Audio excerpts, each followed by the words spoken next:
Assalamu alaikum. I am Hashim Gulzar and today our topic is review of the variety and ecology of the living world. In this video we will clear our concepts about ecology and its importance, biodiversity, its causes, effects and solutions, levels from individuals to biosphere.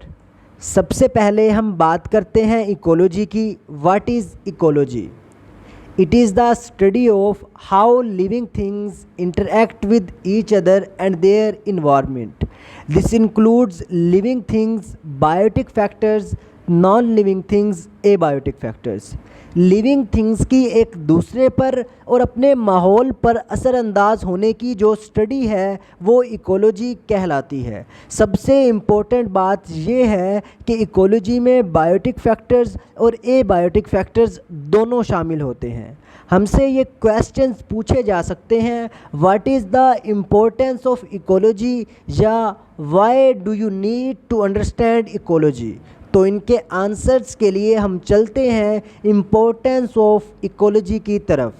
The answer is we need to understand ecology so that we can design the sustainable methods that reduce negative impacts on biodiversity. Biodiversity ecology में बहुत अहमियत की हामिल है, इसलिए हम biodiversity को थोड़ा deeply जाकर समझते हैं. बायोडाइवर्सिटी की डेफिनेशन तो इसके नाम में ही छुपी है. बायो का मतलब है लाइफ और डाइवर्सिटी का मतलब है वैरायटी. तो बायोडाइवर्सिटी को हम कहेंगे variety of life. Biodiversity is the variety of life on earth. इस डायग्राम में मुख्तलिफ़ ऑर्गेनिज़म्स दिखाए गए हैं, मतलब ऑर्गेनिज़म्स की एक वैरायटी दिखाई गई है ताकि हम बायोडाइवर्सिटी के मुतल्लिक अपने कंसेप्ट को अच्छे से क्लियर कर सकें. Biodiversity refers to every living thing including plants, bacteria, animals, humans, etc. हमने स्टार्ट में ये बात कही थी कि हम इकोलॉजी का मुतालिया इसलिए करते हैं ताकि हम बायोडाइवर्सिटी पर नेगेटिव इम्पैक्ट्स को कम करने के लिए मुनासिब तरीक़ों को डिज़ाइन कर सकें. तो इसीलिए अब हम बात करते हैं बायोडाइवर्सिटी लॉस की. तो इसकी काजेज़ में आता है drafts, floods, wild Fyers, earthquakes, destruction of habitats, excessive pollution, over consumption, climate change, hunting, over exploitation, conflicts and wars, invasive species. तो जो ड्राफ्ट्स है इससे मुराद आप ले सकते हैं हवाओं का तेज़ और मुसलसल चलना. वाइल्ड फायर्स का मतलब है आतिशगीर मादा, अर्थक्वेक्स ज़लज़लों का आना, जबकि ओवर एक्सप्लॉयटेशन से मुराद है ज़्यादा फ़ायदा उठाना. तो हम अपने फ़ायदे के लिए जंगलात को काट देते हैं जो जानदारों के लिए ज़िंदगी और माहौल के लिए खूबसूरती का बाइस होते हैं और कुछ जानदारों का घर भी होते हैं. और मज़ीद हम ज़्यादा फ़ायदा उठाने के लिए जानवरों का शिकार भी करते हैं जिससे उनके नापैद होने के ख़तरात बढ़ जाते हैं. तो ओवर एक्सप्लॉयटेशन हमारी बायोडाइवर्सिटी लॉस की बहुत बड़ी वजह है.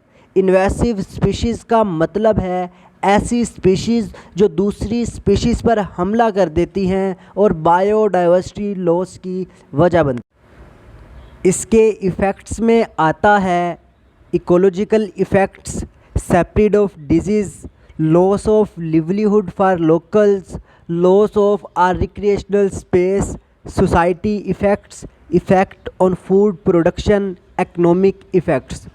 इकोलॉजिकल इफ़ेक्ट्स का मतलब है माहौलियाती असरात, जबकि इकनॉमिक इफ़ेक्ट से आप ये मुराद ले सकते हैं कि जो बायोडाइवर्सिटी लॉस है वो तिजारती पैमाने पर भी गहरा असर डालती है. इसके सॉल्यूशंस में आता है government restriction and policies, education, protection of species, protection of habitats, stop deforestation, prevent overhunting and overfishing, prevent species invasion, stop pollution, save energy, stop over exploitation of resources, stop over consumption, convince others. अब हम बात करते हैं biotic factors और abiotic factors की. Ecosystems are influenced by both biotic and abiotic factors. Biotic factors, abiotic factors. Biotic means living or once living factor in an ecosystem.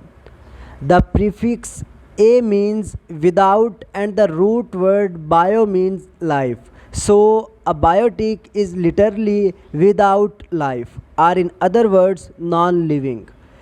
Biotic factors include animals, plants, fungi, bacteria, and protists.